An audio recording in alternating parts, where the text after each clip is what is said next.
Hi, I'm Ryan from Syvecs, and today we're going to be talking about flat foot shifting on Syvecs says.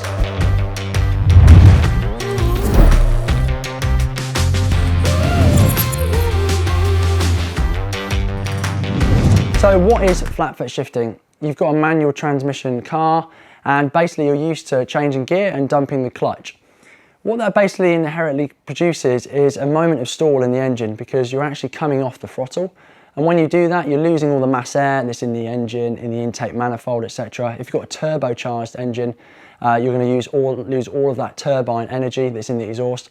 And when you do that, you've obviously then got a lag then when you come back on, change gear, you've put into the next gear, the clutch comes up, and you've got a momentary point of lag where you're waiting for the turbo to come back up onto its optimum speed.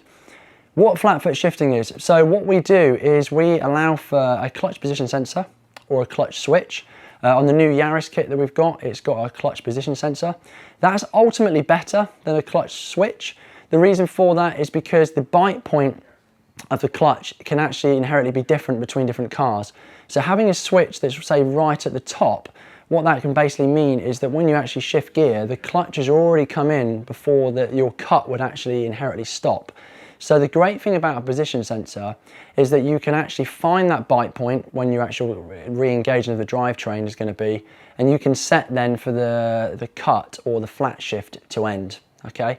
So what I would suggest if you are thinking of doing this is some of the newer cars have two clutch sensors. So they have a switch at the bottom or a switch at the top. A lot of the Volkswagens have those. If you are fitting it for yourself for a new installation, I would go with a clutch position sensor, like a potentiometer. That way you can actually dial in the actual clutch switch position for your flat shift. That then gets linked into the gear cut strategy that's in the Syvecs. And what that then means is that when you actually change gear, you're actually telling the ECU that you're invoking a gear cut. What happens then? The strategy then allows you to basically manipulate the ignition timing, ignition cut, fuel cuts, etc. in the engine, and allows you to then actually shift gear while maintaining the throttle fully down. The beauty of that is that when you lift off the accelerator when you shift gear normally, what that would basically mean is you're killing the torque so that when you don't over rev the engine, etc.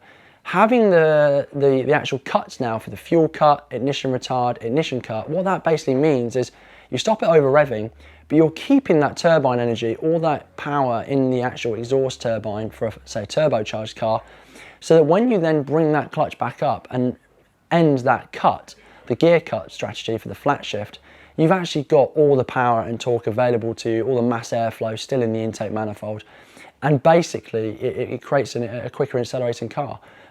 If you don't have that, when you shift gear, you could have a moment of, say, 300 milliseconds, maybe longer, that you've actually got where you're waiting for the turbo to come back on, depending on the size of the turbo.